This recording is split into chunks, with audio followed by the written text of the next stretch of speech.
right, now the moment I hope you've all been waiting for. Top 15 picks from the albums that came out this year. Let's get into it. First up, we have Larry Keel with a new album that came out, American Dream. I could listen to Larry Keel all day, every day, and when I do, I have a huge smile on my face. His music is just great. It's fun, it's great, it's really the best bluegrass you can ever find.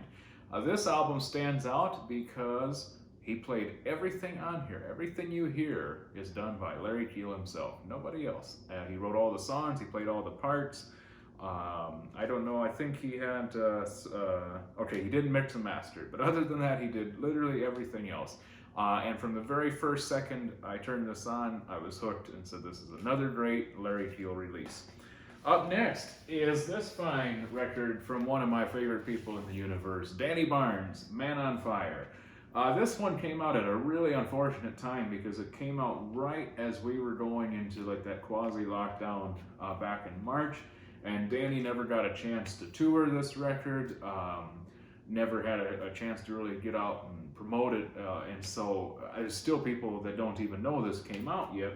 But finally, I think he got the recognition that it deserved because last week this got a Grammy nomination for the best bluegrass record, and I sure do hope that it wins because it is very well deserving of that bluegrass Grammy. So congratulations, Danny, and I do hope you win. Next up is Keith Jarrett's Budapest Concert that came out on ECM, I think last month. So we all got the very sad news from the New York Times that Jarrett announced that he will likely no longer take a stage anytime in the future because he had a series of strokes, and it's tough for him to play the piano. But you know, so it's kind of bittersweet to listen to this because the sweet part is this is one of the best recordings of him I've ever heard. I think it's just some of his finest playing to date. Bitter part, of course, being that it may be one of the last concerts of his that was ever recorded. But nonetheless, celebrate it. It's great music. It's a 2-disc set. You'll enjoy listening to this for many, many hours. Absolutely. Okay, next up is Onrounder Records. This was actually a new band for me this year. I did not know about them before, but I'm so happy I know about them now. Mipso. This is a self-titled release that came out this year from Rounder. They just signed to Rounder. They are really great. I gotta show you the color of this record because it's a very pretty record. I can take it out. Yeah, pink marbled record. So this music, it just reaches all of your emotions. It's really, I would say, a reflective, just a really great album. They put a lot of heart into it, and I hope that this will indicate that there will be many more to come on Rounder. But no matter where they come from, I'll be getting all future Mipso releases because this one was really great. Absolutely. Okay, next up is an album. This is really coming full circle for me. This one is very personal for me, so I'll tell you about this. This is Bluegrass 2020.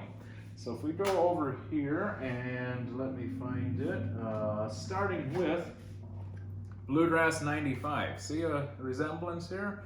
Yeah, same record label and same person at the helm of this. This was Scott Vestal. So when I was a little kid, they made Bluegrass 95, 96, 97, 98, 99, 2000, and then ended at 2001. And those records, there were no other bluegrass records that were more formative on my fiddle playing than the Bluegrass series from Pine Castle Records. Literally nothing impacted me more than hearing Aubrey Haney's fiddling, Jeff Autry's guitar playing, Scott Vestal's banjo playing. All of that just had a huge impact on me. They took a hiatus for many, many years, and I just figured, you know, that was that. So imagine my excitement when this spring came the announcement that there would be Bluegrass 2020. So this is absolutely one of the best things that came this year. 2020 may have sucked, but this redeemed it almost entirely.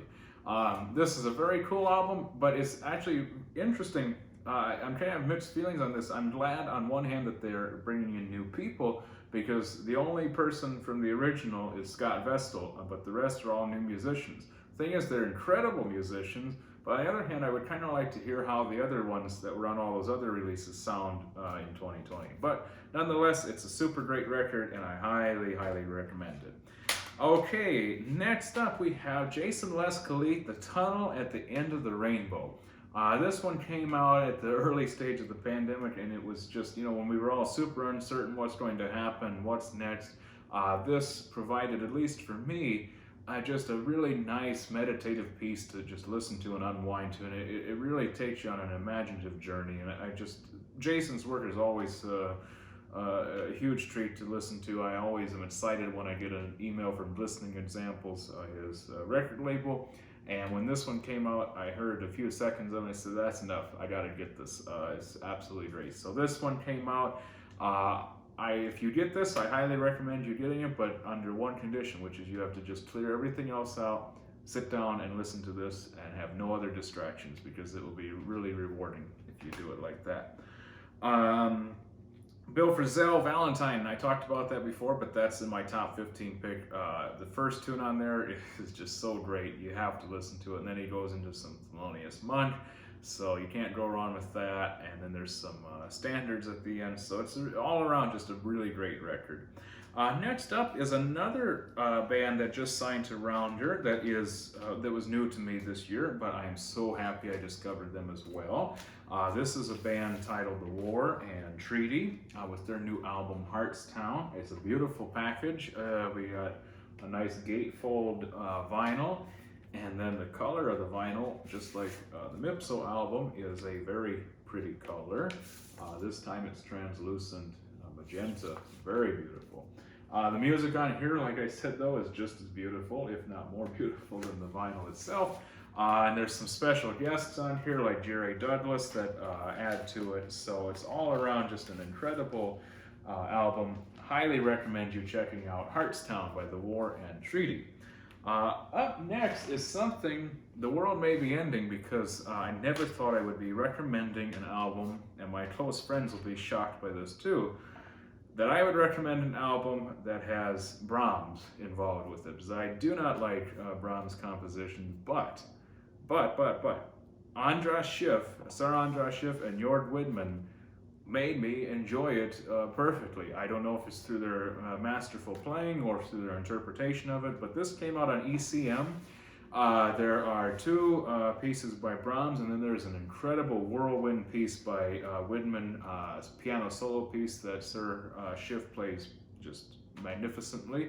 And that's sandwiched in between those two Brahms pieces, and together, it's just an absolutely incredible record. I was shocked myself when I found myself saying, wow, I really like this composition by Brahms. So this album, I don't know, it changed my mind. So who knows, maybe it'll have the opposite for you. Maybe you love Brahms and don't like modern music, and if that's the case, maybe this one will make you like modern music. This might just be the album that makes everybody come together. Who knows?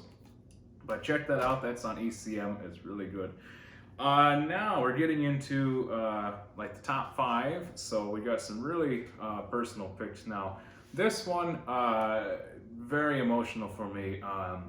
The last like 2 years of traveling, I have been listening to an album from the Dillards almost always. Like it happened 2 years ago. I just noticed that it was being in my ears during all my flights, like landing and takeoff. I had this Dillards album going on, and then I said the next year I thought, oh, I kind of remember that, like this association. So I turned it on again. And it was just so great, but then I realized this album is from 1991. I thought, man, that's sad that it's such a great album, and that's, that's that. But it wasn't it, because this year gave us this record right here, Old Road, New Again. This is, again, a kind of a bittersweet album. So it is their first new release since 1991. I mean, dang. That's amazing that a band, the Dillards, can be, still doing stuff for so long, and it's still so good, just as good as the last one. This one was really emotional for me to listen to, because it just had that sound I was so used to hearing on all those great memories. The bittersweet part of this, the bitter part of it is, they basically said that this is like the last album. They considered the bookend to the very first Wheat Straw Suite.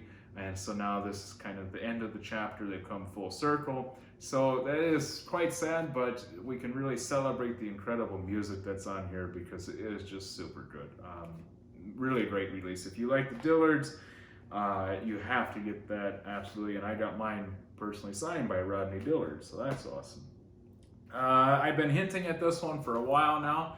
Thollem has a new record, and this one I'm just blown away by. I think this is the greatest release of his I have ever heard, and it didn't get the recognition that it deserved whatsoever, but I will work for it to get that recognition because this is an absolutely incredible release. It is titled A Day in the Leap. It's just, you have to listen to it. I can't say anything else other than you just have to check this record out. Let's see. Oh, I actually skipped over one. That's a mistake. But here it is. Gold Record by Bill Callahan. This one came out. This was so nice to hear. They did a very intriguing release format with it. They gave us a new single every week and then took them all away, and then a week later put them all back digitally, that is, on streaming. But I got the vinyl, and what's notable about this album is that this one came with, it's the only one out of everything that came out this year that came with its own coffee blend. This one, I got 2 bags of this from the roaster. This is somewhat local in Chicago. The breakfast blend to go with the track called Breakfast on this record. And the coffee was delicious. It was so good. You know how much I like my coffee. This came from 4-Letter Word Coffee in Chicago. And the coffee and the record are both incredible. Sadly, the coffee is done. You can't get it anymore. And I finished my 2 bags. But the record is very available, so get the record even if you can't get the coffee. Okay, 2 more and then we're done. My favorite artist in recent time, Ruston Kelly, finally gave us the long-anticipated sophomore album on Onrounder Records. Mine is signed. This one's called Shape and Destroy. It's just, let's see, there's what, 13 songs on here? 13 songs of pure, wonderful music. It's just, well, it's Ruston Kelly. It's the greatest you can ever imagine. Beautiful sleeve here, and then this was the gold variant. There was, oh man, there was like 5 or 6 different pressings of this release, and a lot of them sold out, so good on you if you got one of them. There are still copies available though of some of the releases, so get yourself the vinyl of Ruston Kelly because it's really great. Such a perfect record after his debut album Onrounder, which really struck me very deeply. To hear this, it was really, really, really nice. Number 1 release, I don't actually have here in my hands because it will not come out until February, I think, also next year on the vinyl. But my favorite band of all time, Foster the People, gave us an EP this year after a long time without a new record from them. It's available now digitally, but the physical release will be out soon. I can't wait to have that in my hands and hear it on the vinyl, but the digital so far, it's 5 songs of absolute greatness from Foster the People, so I can't go wrong with that. Well, thank you so much for watching. I hope that wasn't too long and boring for you, but I really do hope that you will go out and check out even just a portion of the albums I mentioned today, because I do not think you'll be disappointed in the least. I think you'll be pleasantly surprised if you have not checked out some of these. All of these are great recommendations. I know I probably missed some, and I apologize in advance about that. Let me know what your favorite album of 2020 was, or a couple of your favorite albums. And also let me know, do you think I was correct to say that 2020 is one of the best years in recent memory of new music? I think it is, but maybe you have a year that you recall that had better releases in your opinion. So let me know. And lastly, if you have any knowledge or advanced tips of new albums that are coming out in 2021, let me know, let us all know, and maybe we'll do a short video next year at the beginning about most anticipated releases coming out next year. I'm already starting to see a few small announcements, but nothing really big yet, but we'll see. Maybe 2021 will be even bigger and better musically than this year. I think it will be hard to do, but it might happen. But on a non-musical side, I really do hope 2021 is better in the world. I hope that we are a lot healthier and can get back to doing music festivals and gatherings and just having fun and traveling and seeing each other again. But I'll keep doing these videos until we can get out and do some stuff. So see you next year with a lot of new interviews, excitements, all sorts of things. So join me, and thank you so much for joining so far. I really appreciate it. Oh, oops, before you go, I almost missed it. I was just reviewing my notes and realized that I forgot an incredible record from my top 15, and I could not leave it out. First, you'd only have 14, and that'd be a problem. But I also just, I could not ever miss. Half Japanese came out with a brand new album this year. It's called Crazy Hearts. It came out on this beautiful translucent blue vinyl. It's an incredible release. It's really nice to hear them with another new release. Anytime they have something, it's always great. So check out that one too. All right, see you.